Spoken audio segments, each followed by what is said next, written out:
The sun has left and forgotten me. It's dark, I cannot see. Your stories don't define you, but how you tell them will. Hi, I'm your host, Sarah Elkins, and Chief Storymaker at Elkins Consulting.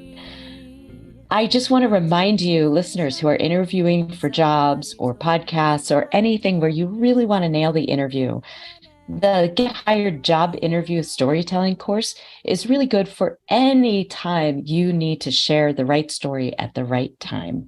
So visit elkinsconsulting.com for more information. Today's guest, Jana Wilson, is such a treat for you. I know that by the end of this conversation, you are going to have so many takeaways. You're going to want to listen to this episode more than once. Jana, thank you so much for joining me today. Oh, thank you, Sarah, for having me. What an honor and privilege to be here. Well, thank you. I'm so looking forward to hearing your stories. So let's just dive right in. So tell me something about you that most people don't know. Oh, great question. I am in love with the Wild West. You're in love with the Wild West. I am. I'm a Florida girl. I grew up near the water, and I just fell in love with the mountains. I didn't know I was a mountain girl until I turned 40 and moved out west and fell in love with the mountains. But I grew up watching Westerns with my dad, and I really felt a soul calling to come out here. I know you're in Montana. I'm down in New Mexico. Mm-hmm. And yeah, I just love hiking. I love horseback riding. I had a horse as a child too, but yeah. Wow. So why do you think people don't know this about you? Oh, because I'm kind of a yogi and hippie, and no, I don't really care for country music, and I don't know, but I'm really comfortable in boots and a hat and on the back of a horse, and yeah, I just. I think it's part of my personality, right? That I get to now, once I've embraced all my shadows, I get to let them out. And that's one of them is kind of a Western girl. I love that. Well, first of all, I'm not a big country music fan myself. So yeah. I really appreciate hearing that, especially because I live in Montana, and that seems to be a more common thing is country music, every radio station. And to me, it all starts to sound a lot alike. They have a lot of the similar phrasing and even the same notes, a GCD, GCD. Yeah. Anyway, so beside that, I hear you especially on this awakening and awareness of where your heart calls you. And I don't think I'm the only one that speaks to, especially that it happens in our 40s.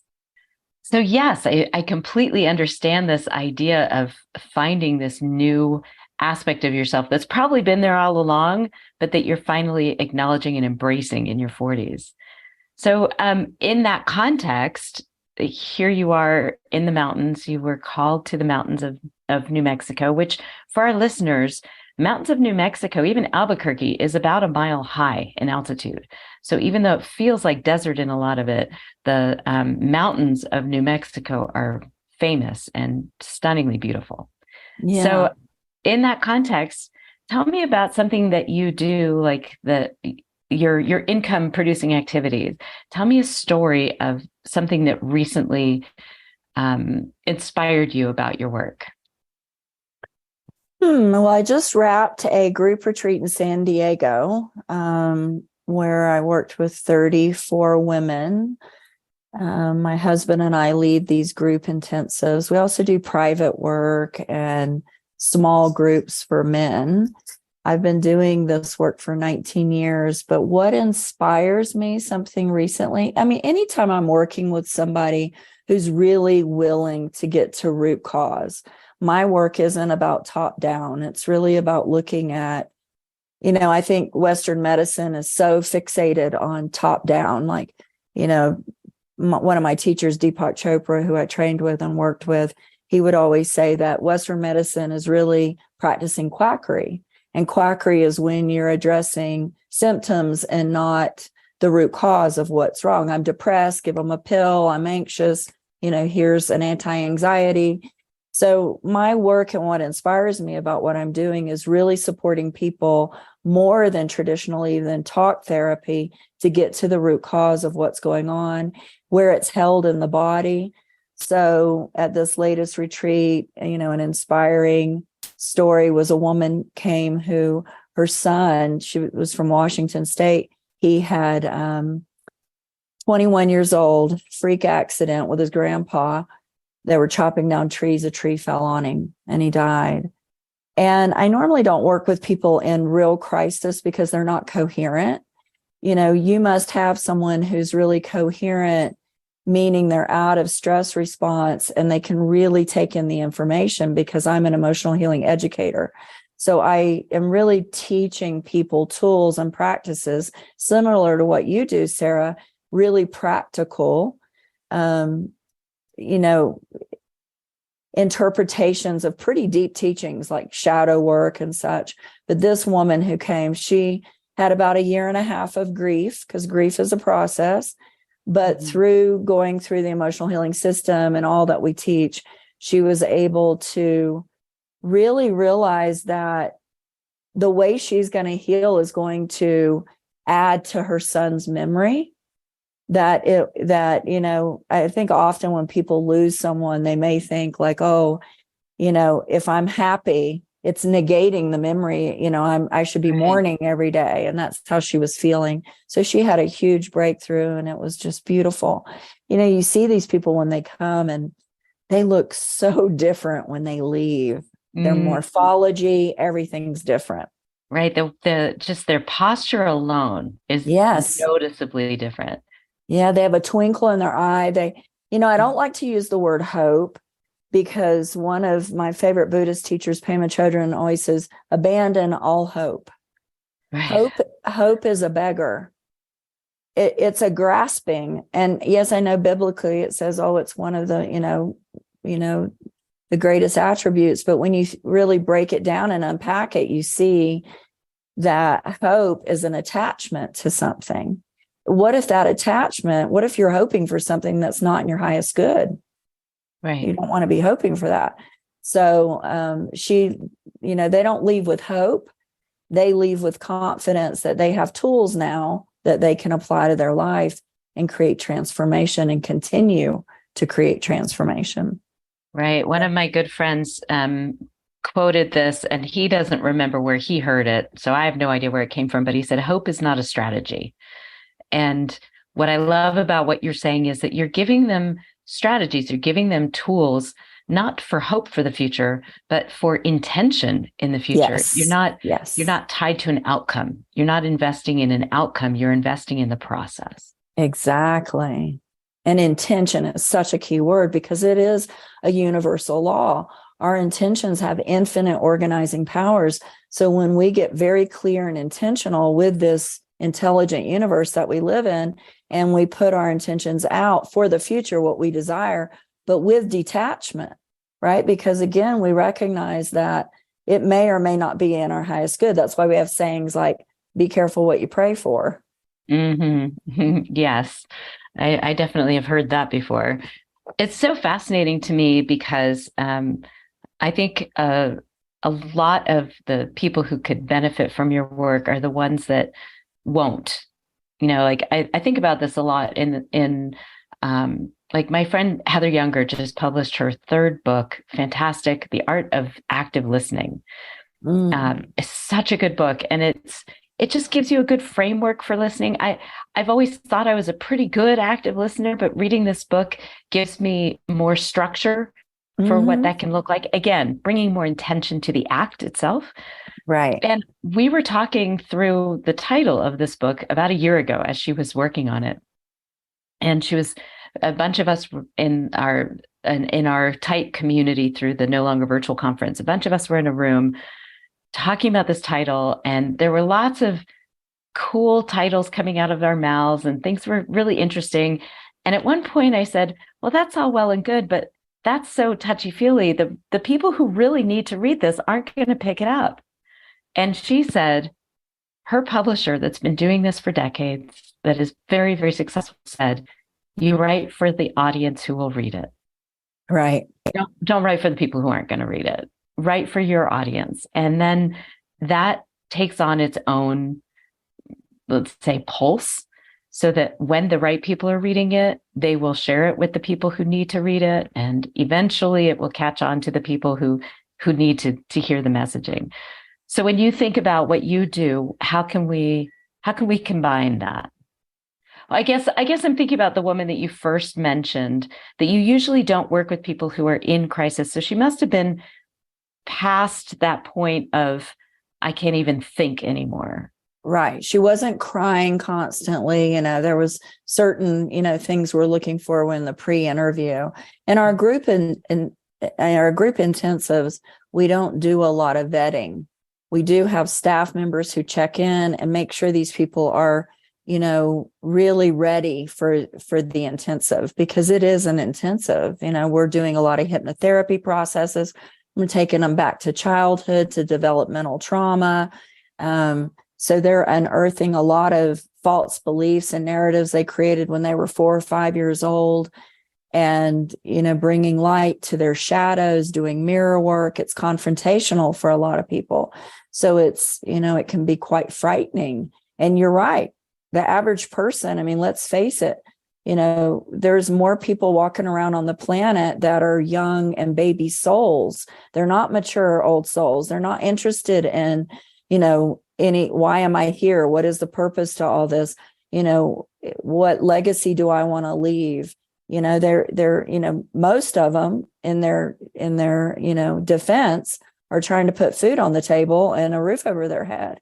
When you start walking down a really deep spiritual path of growth and evolution, you've got to have, it's kind of like Maslow's hierarchy of needs. You have to have all your cares pretty much taken care of, right? To really go on a journey, a deeper journey, I feel. So, and I think most people, it's like free will. Yeah, I think our Creator gave us free will, but most people don't have it. Why? Because they live in the past. The past is the known, right? The past is the prison, the familiar, right? So that is the conditioning. That is all those automatic reactionary responses based on narratives that may or may not be true. Probably most of them aren't true. We're just starting to realize now with research, half of our memories is fabricated. It's not even true. So, we really have to, I think, to be a conscious human on this planet today, we can't, just because we're having a thought, believe it. We need to unpack our own thinking and mechanisms. And the only way to do that, I found, is through meditation, is through really increasing your emotional intelligence so that you have the ability to be objective, because we're very subjective, right? It's, we don't see things as they are. We see things as we are. And it's a reflection of our consciousness. So, and everybody's in a different state of consciousness. It's so fascinating that you brought this up about your friend's book. I wrote it down, by the way. I definitely want to read that. I think all of our teachers, we have a teacher training, that would be great info for them too, when they're working with clients, holding space, active listening. And I know in my training, and probably you can relate to this, we had to learn what's being said, what's not being said, what needs to be said. So we're listening at so many different levels when we're holding space with a client, and especially working with people, which is really my specialty, that have went through trauma. So speaking of that specialty, what brought you to that point? What was I don't believe in light bulb moments, like that all of a sudden a light comes on. I believe in a dimmer switch. And there are incidents all along the way as that switch is turning up more and more. And then there is a point usually, or a series of points, where the light starts to get really bright. So can you think of one of those instances? Yeah, so it's in my book, Wise Little One. That's really the story, and that was the intent of writing the book, was to share what put me on this path. I've been doing this work now. This is my 19th year. And, I was 12 years old. It starts with the prologue in the book, where I had an out-of-body experience and I was awakened, spiritually speaking. It was a mystical experience. It was really a near-death experience. If you study anything about NDEs, often the person who has a near-death experience describes something similar to what happened to me. So as a child, I grew up in adverse childhood, experiences. I scored 10 out of 10. So I had a very, very turbulent childhood. So dad was beating mom. This was very common. Prior to this event that I'm about to share with you, that was the light bulb moment or the big epiphany that woke me up. I had a gun placed to my head, a shotgun by my mother. She had been sent in and out of mental institutions. She had mental illness. She was diagnosed back then. It was bipolar, and she had borderline personality disorder, or manic depressive is what they called it back then. And she was clinically depressed. She had lost her father when she was young. And, in the book is really about how these false beliefs get formed. So I share my own, my mother's, my father's, mine, every event that happened that formed me. So now I'm 12 years old. I've experienced enough. I'm definitely would have been diagnosed with PTSD, complex post-traumatic stress disorder, because I was continually every day, similar to like a war zone, children who grow up in war. So I leave our trailer, run out into the grass in the middle of the, evening, and I'm praying to God to save me because I'm scared. Children, when they see their parents fight domestic violence, these people brought them into the world, so if they're trying to kill each other, then they're going to kill us too. You think it's survival. So I am praying, and the next thing I know, I feel this peace come over me, like, kind of biblically, peace that passes all understanding. It was just like, whoa, I went from terror to complete like peace. And then when I realized it, I kind of looked around and I realized I could see my body down below, and I could hear my dad screaming and my mom. But I looked around and it was like I was in the cosmos. I was like connected to star nebulas and everything was just so peaceful. And I asked the question internally, what's happening? And I was told, those are not your parents. I am. And that is not your life. This is. And then boom, I was back in my body. And it was, as you can imagine, for a 12-year-old, it was so life-changing that it marked pre and post of my life, right? It was like before that out-of-body experience and after. And after, I gained what I called the inner dragon slayer. I began to get my voice and stand up to the adults around me and call them out on their BS. I began to talk about the proverbial elephant in the living room. I was the truth slayer. I was the, disruptor in the family. I was a cycle breaker in the making. I was like, you guys don't have this figured out. And I know the truth of reality, that this isn't the real reality, but I'm here for a purpose. And I got very clear about that and very disciplined, got through high school, which was very hard. Listen, I wore, the same outfit repeatedly. We were poor. I had really bad crooked teeth. I was bullied. I talk about all of this in the book, but I knew that I was beyond all that. I wasn't trailer trash Jana. I was this divine soul that was here for a reason. And that set me on a course. So by the time I go away to college, the first in my family to ever go to school, to have a degree, the first in my family to even finish high school, my mom, my dad, or my brother. My brother got his GED. So it was a big deal. So I leave, I go to Miami, I'm going to school, and then I'm still interested. I have a voracious thirst for truth. And of course, because that was my North Star, that's where I was headed. Everything, the universe kept providing a path, a mentor, someone would show up, but I started early. I'm 57 years old. So at 20, that's 37 years ago. I was really clear, and I thought I was going to be a psychologist. I thought I'd go a traditional clinician. I hated school. I hated math. That wasn't my path. And thankfully, in the 90s, when life coaching was starting, that was where I set my course in that direction with the integrative coaching with the Ford Institute, with Debbie Ford, and Jungian shadow work. And then that just kind of, led me down the path that made me the teacher of who I am today. So tell me about the first time. I'm sure this is a vivid memory for you. It just popped into my head. The first time you walked away from a client work that you were like, holy shit, I did that. That was so powerful. Well, I mean, my work predominantly focuses on inner child. And so the inner child is our feeling self. And so, I've worked in 19 years of my career and working on staff with the Chopra Center and with the Ford Institute. I've worked with more people than I can remember. So and that's not tooting my horn. It's just kind of, and the work I do is so deep that I really have to leave the memory of a client behind. I can't hold that, right? Because a lot of it is extreme trauma. So it's too much for me to hold. I have to have really strong practices myself to take care of myself and heal myself, because I'm an empath and I really care about people.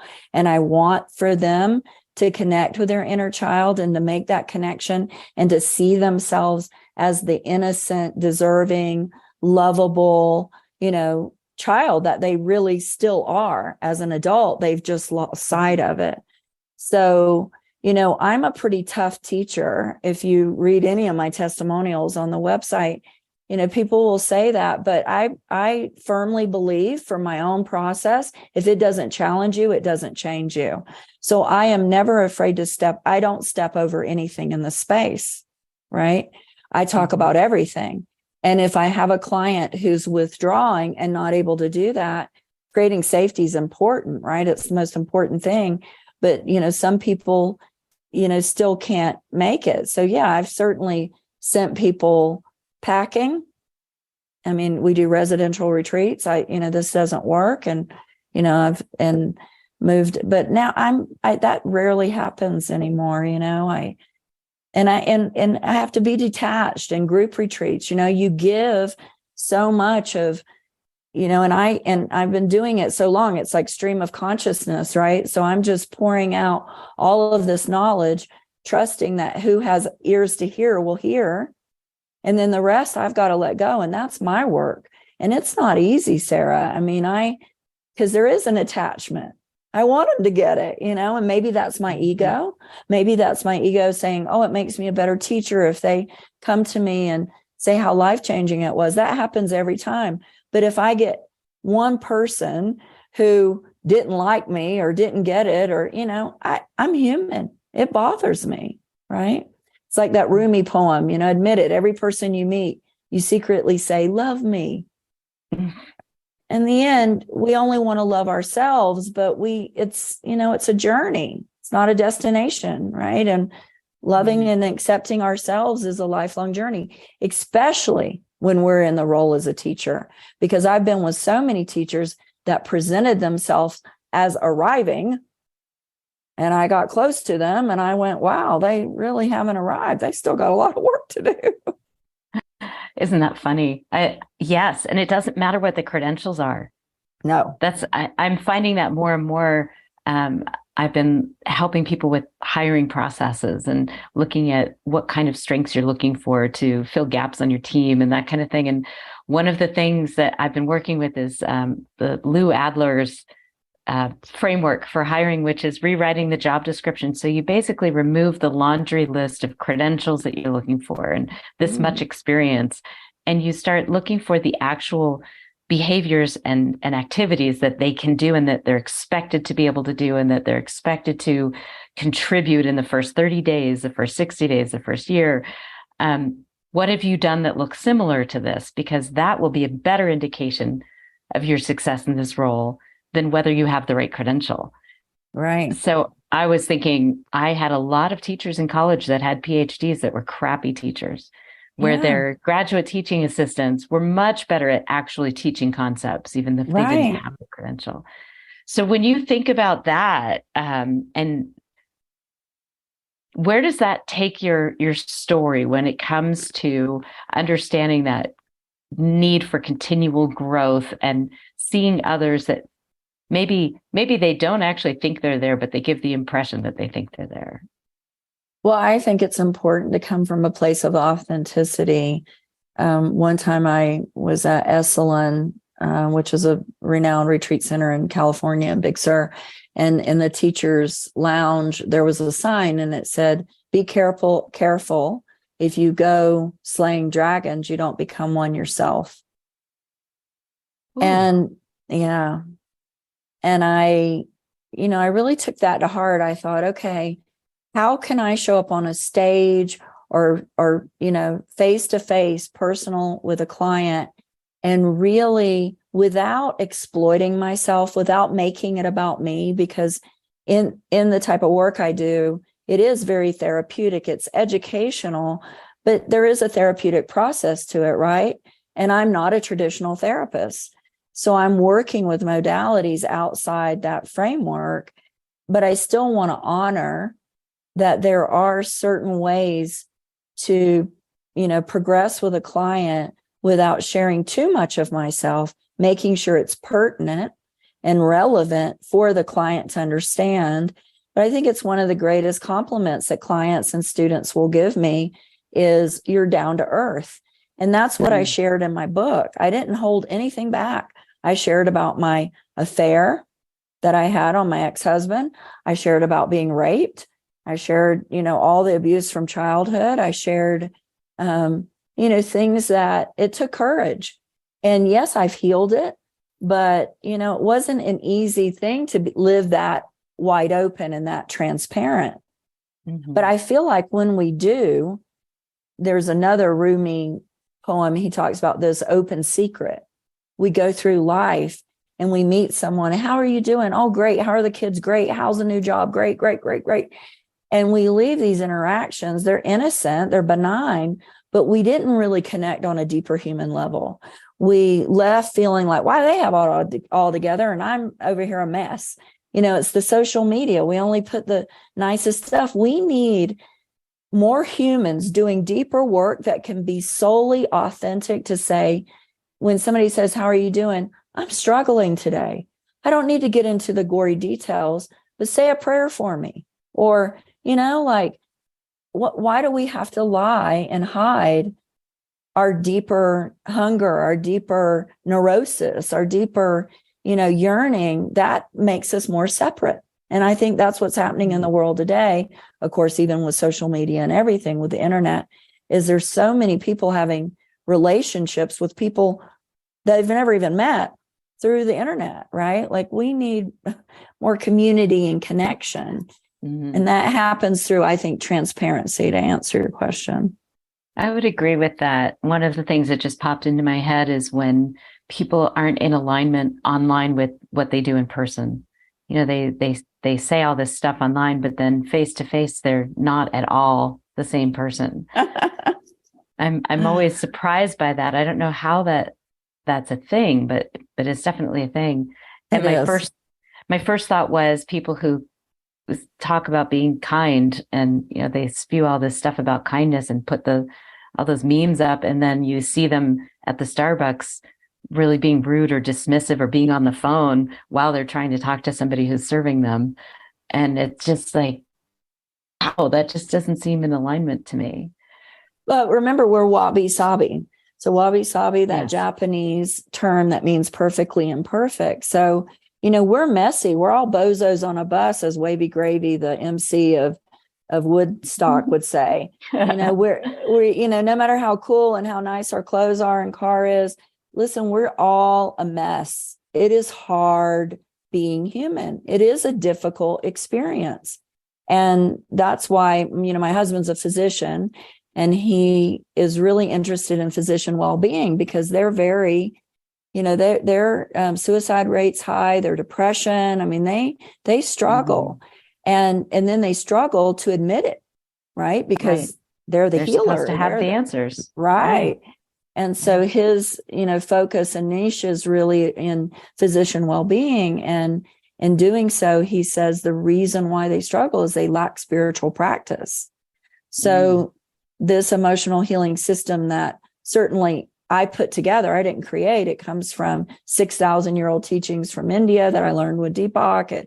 It's Jungian psychology, which is also based a lot on the Vedic teachings, and yogic teachings. And, it's nothing new. I don't believe it's me putting my spin and my unique, look upon what is the most important practical tools that someone could develop emotional intelligence every day if they do it with discipline, which is, let's face it, a lot of people, don't exercise a lot of discipline, and steadfastness, consistency, not giving up, right? And you just keep doing it and you keep doing it. And that's what I feel like I show in Wise Little One, is that I had a lot of peaks and valleys, and everybody listening, they have the same thing, right? We have times where we're really accelerating and growing, but the key is we have to keep fundamental practices in place. Otherwise, when we go into those valleys, we're going to go deeper, right? And get off track because we don't keep steadfast with the strategies and skills and things we need to be doing on a daily basis to keep ourselves, in a balance, a place of balance. And most of the people that I talk to, I would say 99% of the people that I talk to say that their relationships are the most important thing to them. And if that's the case, and you aren't doing this inner work, you aren't helping anybody if you aren't doing the work.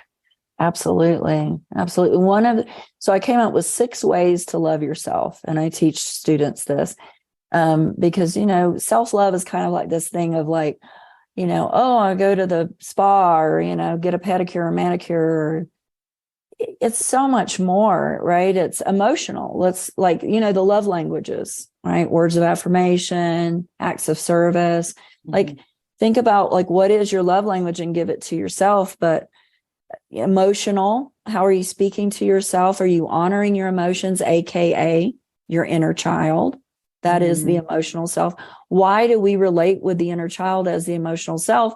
Because in those developmental years, those first 7 years, children are all emotion. They don't have rational intellect to understand why mom's screaming at them because she's stressed and can't pay the bills.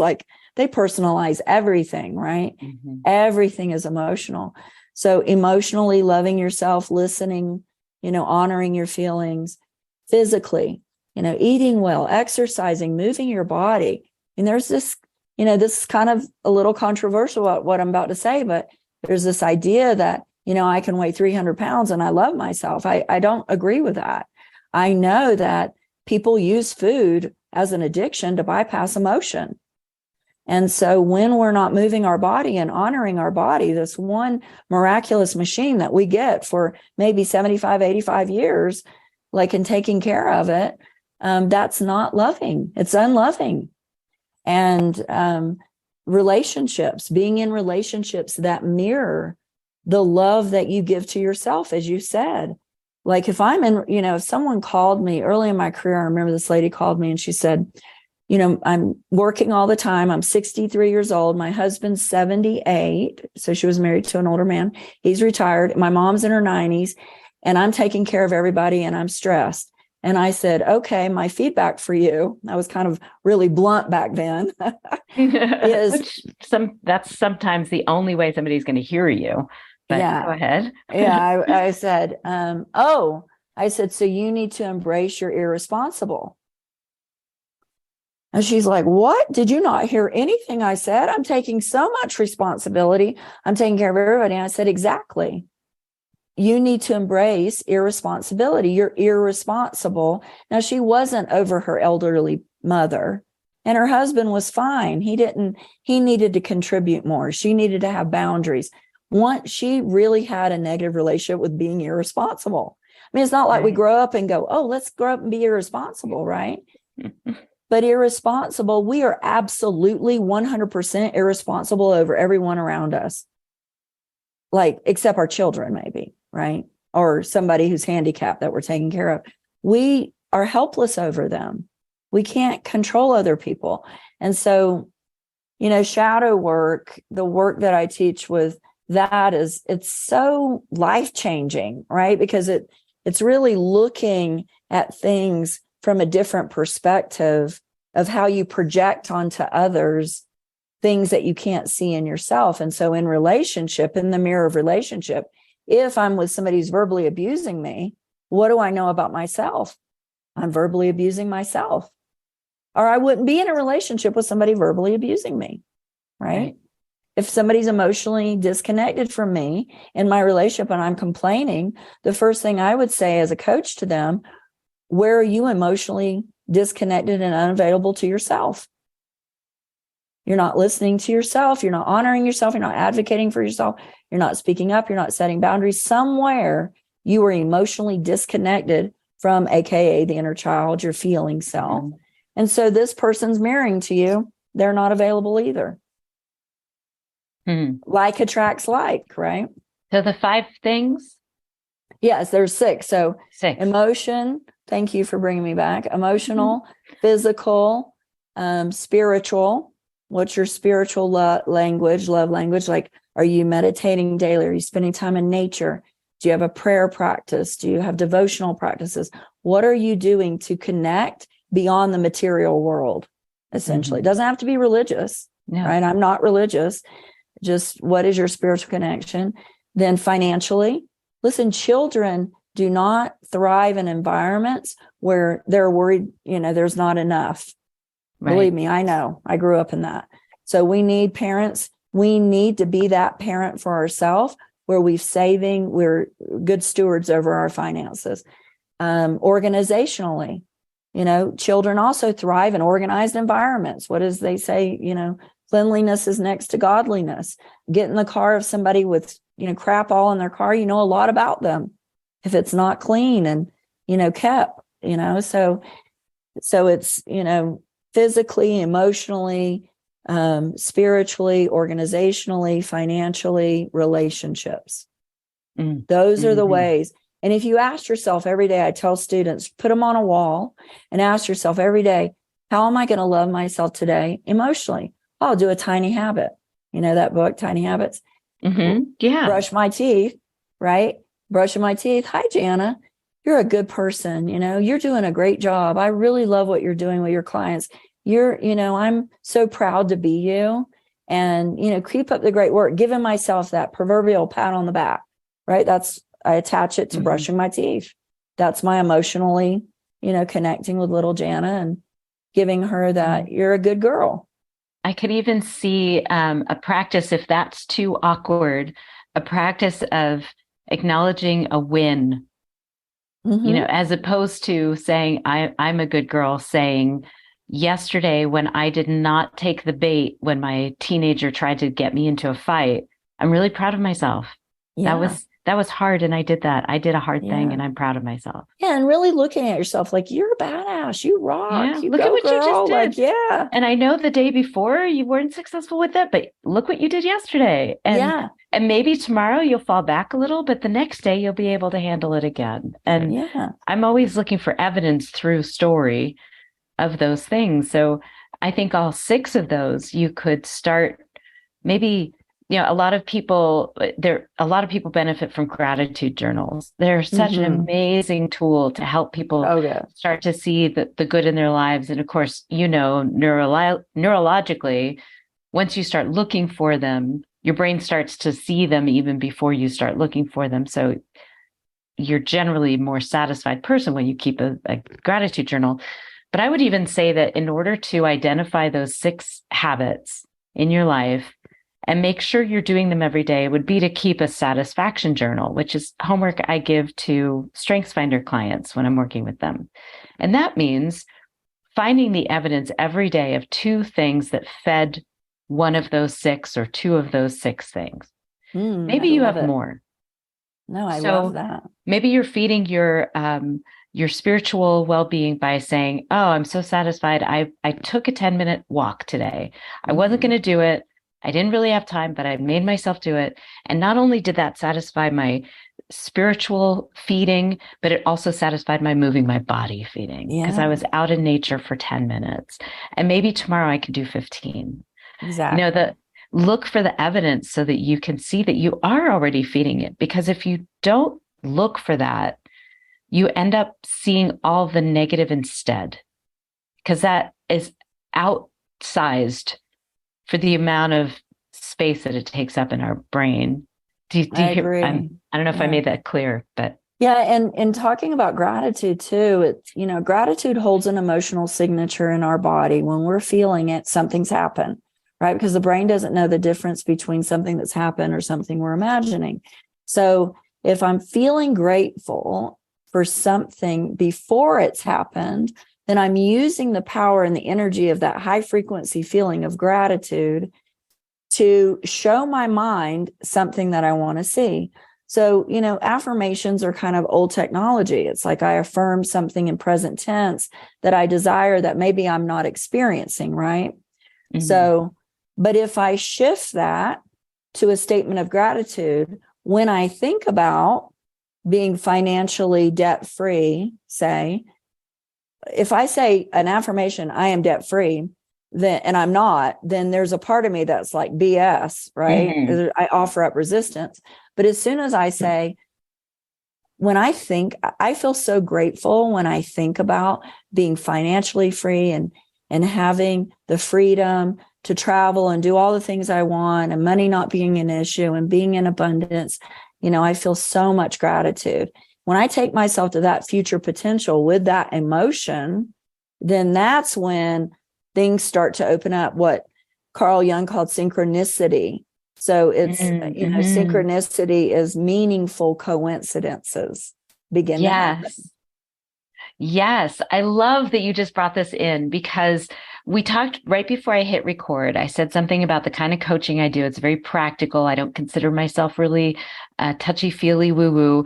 And yet what you're saying isn't magic, right, Jana? It is intentionality. It is, if I'm grateful for something that I will have in the future, like I am grateful that tomorrow I'm going to be feeling better, that this cold is going to be incrementally improved. I'm not just setting some random intention.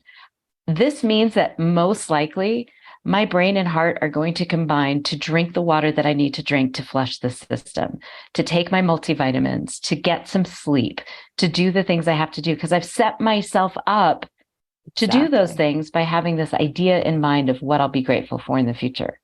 Absolutely. Absolutely. And you and I both had this cold, and what I like to use, it's a Joe Dispenza term, Dr. Joe, where he says the intelligence that created my body is healing it. Yes. Like I'm affirming that, like it's happening right now. And so, I'm grateful that, and every day that I've said that, I mean, my husband being a physician, he's like, you'll have this until Friday. The body aches will be gone by this day. And I've cut all his estimates off by like 2 or 3 days. I'm like, see, I know how to heal myself. Yes. Just become intentional. Yeah. Exactly. Drinking the water and eating properly and having your hot tea and doing all the right things. And you may do that anyway, but when you have that intention of, oh, tomorrow I'm going to feel a little bit better, and the day after that I'm going to feel even better. Exactly. Just knowing that, I think it sets the habits in motion. And we're the creator of this life. Are you familiar with the Karpman drama triangle? No. Yeah, so Karpman was I think he was a physician. I think he did this in the 50s. It's Karpman. You'd be really interested in this, especially working with groups. Karpman said, the drama triangle, there's a victim, the old model of unconscious relationship. There's a victim, there's a persecutor, and there's a rescuer. So the victim, of course, goes to the rescuer, which in codependency would be the caretaker. The victim will be the taker. And they say, oh, this person did this to me. And then that's the persecutor, right? In a conscious relationship, the victim becomes a creator. The rescuer becomes the coach. So when they come to them, they say, oh, and then the persecutor becomes the challenger. Oh, this person is challenging you to up level, to look at something different. We can't solve a problem at the level of consciousness it was created, Einstein said. So let's look at this. Like, everything's happening for us, not to us. There's a lesson here, right? Mm-hmm. And I think it's one of the biggest probably ahas or takeaways that clients have, is that you are in Earth School, and we are here to learn, and we are here to learn lessons. And yes, things are going to come at us. But if we view ourselves from the lens of, I am the creator of my experience, I always say, I'm the leading lady of my movie. Mm-hmm. This is my movie, right? And so who gets to be a part of the main roles of my movie?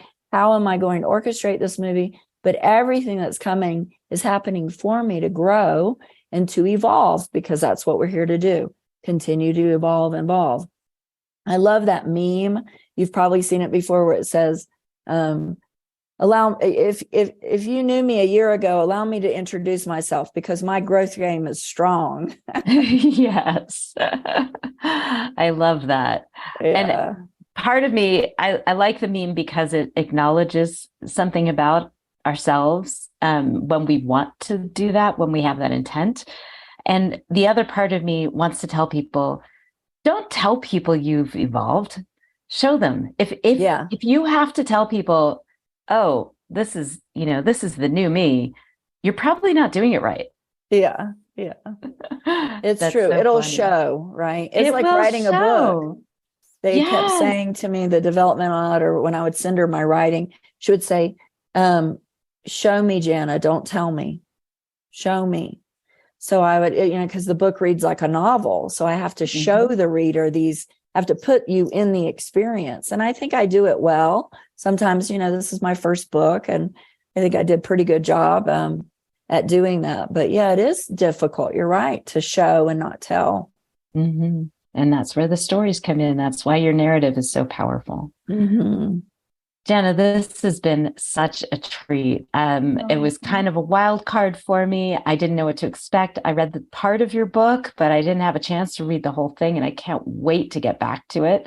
It was already I was already feeling like I wanted to read it. And now, knowing you and having this warmth and the experience of having this conversation where your energy just flows through the screen, this love for people. Thank you so much. Yeah. So I really appreciate you taking the time to chat with me. Last thing, is there anything you would want our audience to know as kind of a final thought?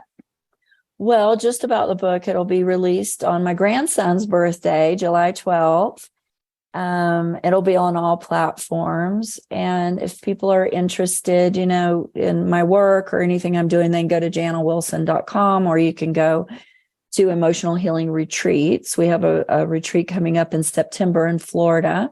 It's a 5-day retreat.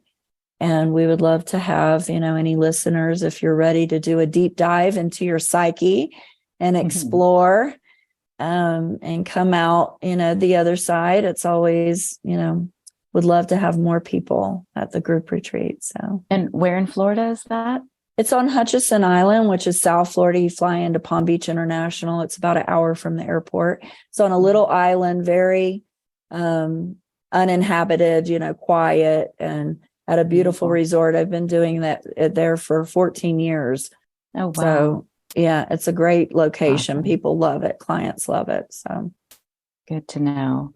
Jana, thank you so much. Listeners, there will be links to all of what Jana just talked about in the show notes associated with this podcast at elkinsconsulting.com.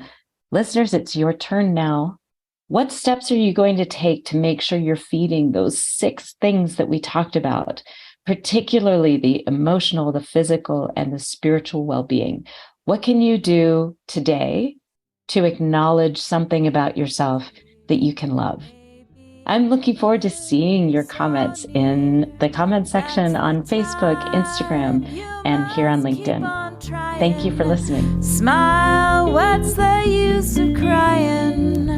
You'll find that life is still worthwhile if you just smile.